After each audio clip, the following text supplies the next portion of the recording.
नमस्कार दोस्तों, आपका एक बार पुनः स्वागत है आपके अपने चैनल उर्जित जीएस एकेडमी में।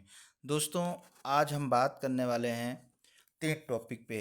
मध्य प्रदेश से गुजरने वाली कर्क रेखा के तहत कौन कौन से जिले आते हैं मध्य प्रदेश के, साथ ही साथ जलवायु और मध्य प्रदेश की मिट्टी, यानी मध्य प्रदेश के जलवायु और मध्य प्रदेश की मिट्टी से संबंधित वो प्रश्न जो बार बार पूछे जाते हैं और बार बार गलत होते हैं।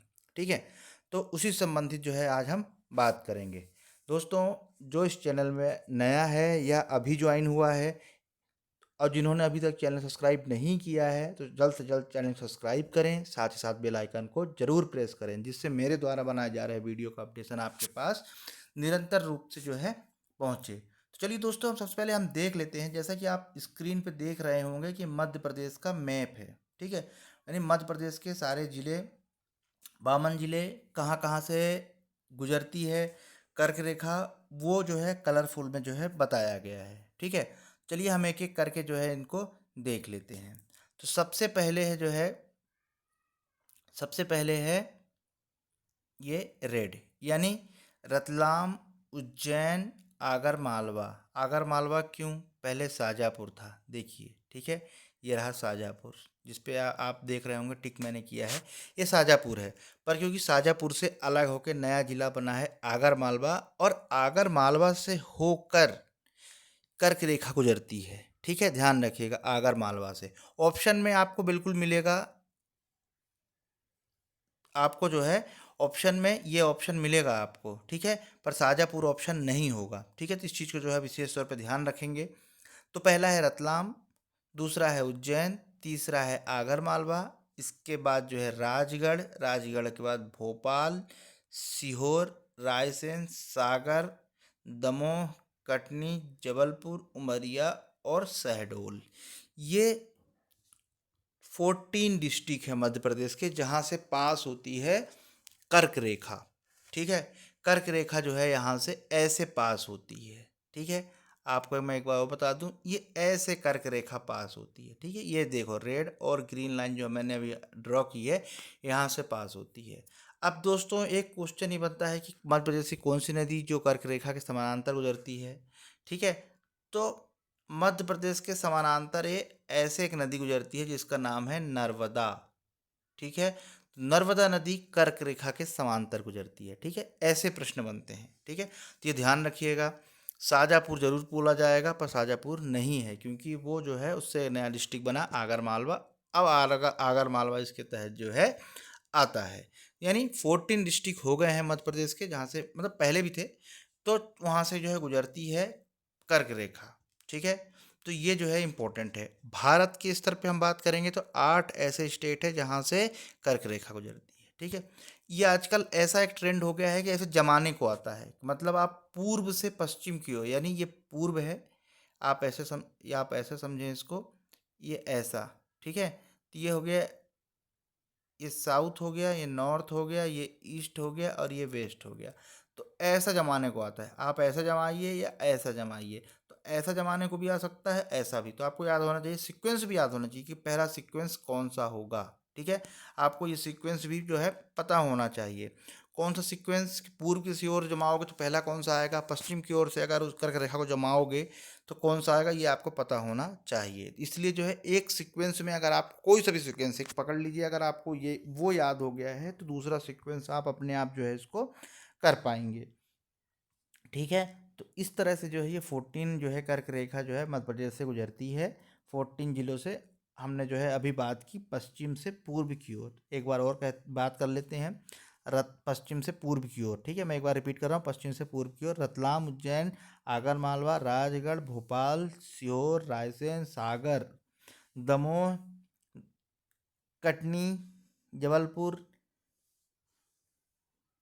इसके बाद उमरिया और शहडोल। ये जो है 14 डिस्ट्रिक्ट हो गए। ठीक है, तो ये चीज़ जो है आपको याद रखना है। ये देखिए, आप यहाँ पे देख सकते हैं कि वन बाय वन जो है मैंने कैसा जो है जमाया हुआ है। ठीक है, आप चाहें तो ऐसा, आप चाहें तो ऐसे याद कर सकते हैं, या आप ऐसे भी याद कर सकते हैं, ऐसे या ऐसे। ठीक है, पर आपको याद करना पड़ेगा क्योंकि इंपॉर्टेंट है, प्रश्नों में जो है ये बार बार पूछा जाता है। ठीक है, तो भविष्य में भी आ सकता है। इसके बाद जो है मध्य प्रदेश की जलवायु और मिट्टी से संबंधित प्रश्न है। ये इसलिए इम्पोर्टेंट है कि आप इसमें देखेंगे कि प्रश्न किस तरह से एमपीपीसीएस में या जो पीईबी है उसके द्वारा पूछे गए हैं प्रश्न और अक्सर जो है गलत हुए हैं। ठीक है, तो सबसे पहले कोपेन के अनुसार क्वेश्चन आया हुआ है एमपीपीसीएस में कि कोपेन के अनुसार मध्य प्रदेश की जलवायु को कितने भागों में बांटा गया है। ठीक है, कोपेन के अनुसार, ये एक वैज्ञानिक है, इनके अनुसार कितने भागों में बांटा गया है। ठीक है, तो ये आपको पता होना चाहिए। तो मध्य प्रदेश में जो है कोपेन के हिसाब से, ठीक है, कोपेन साइंटिस्ट हैं उनके अनुसार, ठीक है, कोपेन के अनुसार मध्य प्रदेश की जो जलवायु है उसको 2 भागों में बांटा गया है। ये एमपीपीएससी में क्वेश्चन पूछा गया है। ठीक है, इसलिए आपको इसको ध्यान रखना है कि कोपेन के अनुसार जो है मध्य प्रदेश की जलवायु को 2 भागों में बांटा है। यानी कोपेन ने जो है मध्य प्रदेश की जलवायु को 2 भागों में बांटा है। ठीक है, इसलिए बार बार रिपीट कर रहा हूँ, याद आपको हो जाना चाहिए। इसके अलावा एक दूसरे साइंटिस्ट हैं AR सुब्रमण्यम और T मन्ना रमन ने तापमान और वर्षा के वितरण पे आधार पर मध्य प्रदेश की जलवायु को 3 भागों में बांटा है। यानी इन्होंने, ये जो वैज्ञानिक ये हैं, एक ये है, इन्होंने तापमान और वर्षा के विवरण के आधार पर जलवायु, मध्य प्रदेश की जलवायु को कितने भागों में बांट दिया, 3 भागों में। कोपेन ने केवल जलवायु को 2 भागों में बांटा था, लेकिन इन्होंने वर्षा और तापमान को के आधार पर जो है मध्य प्रदेश की जलवायु को 3 भागों में बांट दिया। कौन कौन सी? आर्द्र शुष्क या स्टेपी, गर्म शीतोष्ण जलवायु, उष्णकटिबंधीय अर्ध अशुष्क जलवायु, ये 3 जलवायु हो गई। ठीक है, आप चाहें तो जैसे अकेडमी में डिटेल में जलवायु संबंधित पढ़ सकते हैं, वहाँ वीडियो अपलोड है। पर क्योंकि ये प्रश्न जो है ऑब्जेक्टिव फॉर्मेट में आता है और ये प्रश्न बहुत इंपॉर्टेंट है, इसलिए जो है इसका वीडियो जो है बनाया जा रहा है। तो यहाँ पर जो है कोपेन ने 2 भागों में बांटा और सुब्रमण्यम और श्री मन्ना रमन रामायण ने 3 भागों में बांटा। वर्षा और तापमान को जो है इन्होंने एक आधार बनाया। इसके बाद जो तीसरे वैज्ञानिक थे, वैज्ञानिक थर्नवेट ने मध्य प्रदेश की जलवायु को, इन्होंने भी 3 भागों में बांटा। ठीक है, तो इन्होंने जलवायु को प्रदेश को 3 भागों में बांटा, यानी अर्ध अल्प जलवायु, शुष्क अल्प अर्ध जलवायु और अर्ध शुष्क जलवायु, 3 भागों में बांटा। तो कोपेन ने 2, उन दोनों ने 3 और इन्होंने भी जलवायु को जो है 3 भागों में बांटा है। तो ये भी जो है आपको ध्यान रखना है, प्रश्न यहाँ से पूछे गए हैं, मैं बार बार रिपीट कर रहा हूँ। ठीक है, प्रश्न गलत होने के यहाँ से चांसेस बनेंगे, तो आपको गलत नहीं करना है। ठीक है, इसके बाद जो है एक इम्पोर्टेंट प्रश्न है, मध्य प्रदेश में किस क्षेत्र सर्वाधिक, मतलब मध्य प्रदेश में किस क्षेत्र में सर्वाधिक वर्षा होती है? दोस्तों, मध्य प्रदेश में जो है सर्वाधिक वर्षा दक्षिण पूर्वी भाग में सर्वाधिक होती है। अब दक्षिण पूर्वी भाग कौन सा है ना, ये इंपॉर्टेंट है, दक्षिण पूर्वी भाग। तो आप मध्य प्रदेश का मैप आप देख लीजिएगा, तो ये देखिए, इस वाले क्षेत्र में जो है वर्षा ज़्यादा होती है। ठीक है, ये दक्षिण पूर्वी भाग कहलाता है ना। तो इस चीज़ को जो है विशेष तौर पे आपको ध्यान रखना है कि इस क्षेत्र में वर्षा सर्वाधिक होती है। ठीक है, और दक्षिण पश्चिमी मानसून से सर्वाधिक वर्षा होती है मध्य प्रदेश में, ये भी आपको जो है ध्यान रखना है। दक्षिण पश्चिमी मानसून से भी वर्षा सर्वाधिक होती है मध्य प्रदेश में, दक्षिण पश्चिमी मानसून से सर्वाधिक वर्षा होती है। ठीक है, दक्षिण पश्चिमी, ठीक, और सर्वाधिक, और किस क्षेत्र में सर्वाधिक वर्षा होती है? दक्षिण पूर्वी भाग में। सर्वाधिक मध्य प्रदेश में वर्षा पचमढ़ी क्षेत्र में। ये जो प्रश्न जो है, ये कुछ लोगों को लगता है कि ये प्रश्न हमें बनता है या आ जाएगा, लेकिन जब क्वेश्चंस एग्जाम हॉल में आते हैं तो हम इसको जो है गलत करके आ जाते हैं। अब वर्षा के आधार पर 4 भागों में बांटा गया है। ठीक है, वर्षा को जो है 4 भागों में, मतलब वर्षा को, मध्य प्रदेश को वर्षा के आधार पर 4 भागों में बांटा गया है। ठीक है, अब यहाँ बात ये आ रही है कि मध्य प्रदेश को वर्षा के आधार पर 4 भागों में बांटा गया है, तो कौन कौन सी? ठीक है, कन्फ्यूज़न बिल्कुल नहीं होना चाहिए कि क्या पढ़ा जा रहा है, उसी टॉपिक में ही रहना है। तो जलवायु के आधार पर मध्य प्रदेश को 4 भागों में हमने बांटा। पहला है उत्तर का मैदान, मालवा का पठार, विंध्य पर्वत क्षेत्रीय तथा नर्मदा सोन घाटी एवं दक्षिण पूर्वी पठार। यानी पहला ये हो गया, दूसरा ये हो गया, तीसरा ये हो गया, और नर्मदा सोन घाटी एवं दक्षिण पूर्वी, ये चौथा हो गया। ठीक है, इसलिए 4 भागों में वर्षा के आधार पर हमने बांट दिया। दोस्तों, ये इससे संबंधित जो है आप विशेष वीडियो अपलोड है। ठीक है, आप जाके वहाँ पर जो है देख सकते हैं, मध्य प्रदेश के बारे में सारी चीज़ें आप वहाँ पे देख सकते हैं और GS अकेडमी में। 4 भागों में हमने बांटा। अब मालवा की जलवायु, ये प्रश्न काफ़ी बार पूछा गया है, बहुत से लोगों को पता होगा, बहुत से लोगों को नहीं पता होगा। तो जो मालवा क्षेत्र है उसकी जलवायु जो है समशीतोष्ण प्रकार की जलवायु है। समशीतोष्ण। क्या होता है समशीतोष्ण?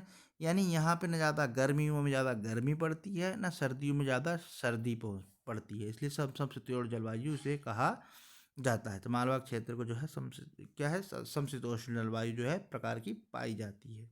ठीक है। अब एक इम्पोर्टेंट क्वेश्चन, क्योंकि अभी आज 24 दिसंबर 2022 है आज का दिन, और मध्य प्रदेश में अक्सर सर्दियों में एक वर्षा होने लगती है। ठीक है, उसको कहा जाता है, ठंड में होने वाली वर्षा को मावट कहा जाता है। ठीक है, तो शीत ऋतु को सियाला, ग्रीष्म ऋतु को यूनाला, और ठंड ऋतु को जो है में होने वाली वर्षा को मावट कहा जाता है। ठीक है, इसी की वजह से जो है जब ठंड थोड़ा सा कम होती है, अगर ये बारिश हो जाती है, थोड़ी बहुत बारिश हो जाती है, उसको इसी नाम से पुकारा जाता है। अगर ये बारिश हो गई तो आप ये समझिए कि क्या होता है, आप ये समझिए कि यहाँ पर जो है ठंड थोड़ी सी बढ़ जाती है। ठीक है, इसे इसी नामों से जो है जाना जाता है। ठीक है, रिपीट कर देता हूँ, शीत ऋतु को सियाला, ग्रीष्म ऋतु को यूनाला, और ठंड में जो है होने वाली वर्षा को मावट कहते हैं। ठीक है, मध्य प्रदेश में ये लोकल नाम है, मध्य प्रदेश के स्तर पे बात कर रहा हूँ मैं, लोकल नाम है, और यही जो है प्रश्न यहाँ से बन के ही पूछे जाते हैं। ठीक है, चलिए आगे हम देख लेते हैं, मिट्टी देख लेते हैं मध्य प्रदेश को। मिट्टी में इम्पोर्टेंट चीज़, मिट्टी तो आपको स्पेशल वीडियो अपलोड है जिसमें एकेडमी में, आप वहाँ जाके पढ़ सकते हैं, देख सकते हैं, लेकिन यहाँ पे कुछ चीज़ें इंपॉर्टेंट हैं जो मैं आप लोगों के लिए ले आया हूँ। वो इंपॉर्टेंट चीज़ें जो अक्सर एग्ज़ाम हॉल में जो है गलत होती है। ठीक है, उसी पे जो है हम बात कर रहे हैं। तो काली मिट्टी को बहुत सारे नाम से भी जाना जाता है, जो अक्सर जो है हम भूल जाते हैं। काली मिट्टी को जो है काली मिट्टी तो कहते ही हैं, एक रेगुर मिट्टी कहते हैं, करेल मिट्टी कहते हैं, कपासी मिट्टी कहते हैं, वाह यानी, और चेरनोज़म मिट्टी भी जो है कहा जाता है। ठीक है, फिर से रिपीट कर दूं मैं एक बार आपको, काली मिट्टी को काली मिट्टी कहते ही हैं, रेगूर मिट्टी भी कहते हैं। ठीक है, अधिकतर लोग जो है दोमट लगा के आ जाते हैं। रेगूर मिट्टी प्रश्न आया हुआ है, MPPCS में प्रश्न आया हुआ है ये, कि रेगूर मिट्टी निम्नलिखित में से किसे कहा जाता है? काली मिट्टी, दोमट मिट्टी, लाल पीली मिट्टी, या लेटेराइट मिट्टी। ठीक है, पहाड़ी क्षेत्र में लेटेराइट मिट्टी पाई जाती है, खासकर बैतूल वाला जो क्षेत्र है। ठीक है, तो यहाँ हम बात कर रहे थे कि काली मिट्टी के नाम अलग अलग, तो रेगुर मिट्टी जो है कहा जाता है काली मिट्टी को ही, इसलिए इसमें कन्फ्यूज़न होने की बिल्कुल भी जो है गुंजाइश नहीं होनी चाहिए। ठीक है, काली मिट्टी को जो है रेगुर मिट्टी कहा जाता है। करेल तो कहा जाता है क्योंकि काली होती है। कपासी मिट्टी कहती हैं क्योंकि कपास के लिए सबसे उपयुक्त मिट्टी है काली मिट्टी। ठीक है, सोयाबीन, कपास हो गया, मूंगफली हो गया। ठीक है, तो इन्हीं मिट्टी को जो है काली मिट्टी के ये तो सारे नाम हैं, सारे नाम आपको पता होना चाहिए। काली मिट्टी का काला रंग होने का कारण है लोहा और चूने की उपस्थिति। ठीक है, ये इंपॉर्टेंट है। निम्नलिखित में से काली मिट्टी किसके कारण काला रंग होता है? तो लोहा और चूने की उपस्थिति के कारण जो है इसका रंग कैसा होता है? काला। और क्षारीय प्रकृति की होती है। ठीक है, अम्लीय नहीं, एक अम्ल होता है, एक क्षार होता है, पर ये किसकी प्रकृति की होती है? क्षारीय प्रकृति की होती है। ठीक है, देखिए, जो 1 से लेके 7 तक रहता है, 6 तक रहता है, ठीक है, वो अम्लीय कहलाता है। ठीक है, अम्लीय कहलाता है। और जो 7 के बाद, मतलब 7 के बाद हम 7 को छोड़ दें, हम 8 से करें, 8 का जो रहता है वो क्षारीय कहलाता है। तो इसकी जो प्रकृति कैसी है? क्षारीय है। 7 कांस्टेंट होता है। ठीक है, स्थिर होता है। ठीक है, तो क्षारीय प्रकृति होती है। काली मिट्टी में चूना, में ये इंपॉर्टेंट है, ध्यान रखिएगा, सभी के लिए इंपॉर्टेंट है। ये प्रश्न यहाँ से पूछे जाते हैं। काली मिट्टी में चूना, मैग्नीशियम, एल्युमिनियम, पोटास और लोहे की अधिकता होती है। ठीक है, काला रंग मैंने बताया ना, काला रंग क्यों होता है? लोहा और चूने की उपस्थिति कारण होता है। पर जो काली मिट्टी होती है इसमें ये तत्व पाए जाते हैं, चूना पाया जाता है, लोहा पाया जाता है, मैग्नीशियम, एल्युमिनियम और पोटास पाया जाता है, और नाइट्रोजन, फास्फोरस और जैविक पदार्थ का अभाव पाया जाता है। ठीक है, इसीलिए नाइट्रोजन हम खाद वाद भी छिड़कते हैं। ठीक है, तो यहाँ ध्यान रखिएगा, अभाव पाया जाता है, यानी नाइट्रोजन, फास्फोरस और जैविक पदार्थ जो है काली मिट्टी में, मृदा में नहीं पाए जाते हैं। ठीक, दूसरी मिट्टी आ जाती है जलोढ़ मिट्टी। दोस्तों, सबसे ज़्यादा उपजाऊ मिट्टी होती है जलोढ़ मिट्टी। कैसी मिट्टी होती है जलोढ़ मिट्टी? नदियों के द्वारा बहाकर लाई हुई जो नवीन पोषक तत्व होते हैं इन्हीं मिट्टियों में पाए जाते हैं, जलोढ़ मिट्टी।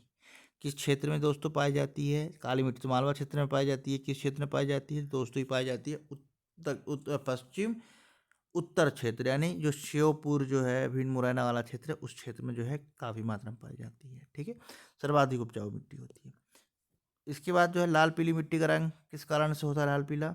लाल पीली मिट्टी जो है, लाल पीली मिट्टी का रंग फेरिक ऑक्साइड के कारण होता है। फेरिक मिट्टी का फेरिक होता है, ये फेरिक ऑक्साइड के कारण होता है।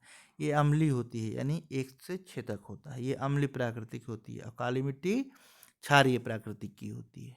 ठीक है, चलिए, अगर मिट्टी अम्लीय है, ध्यान रखिए, अगर मिट्टी अम्लीय है तो उसकी अम्लता दूर करने के लिए हम चूना मिलाते हैं, लेकिन अगर क्षारीय है तो जिप्सम मिलाते हैं।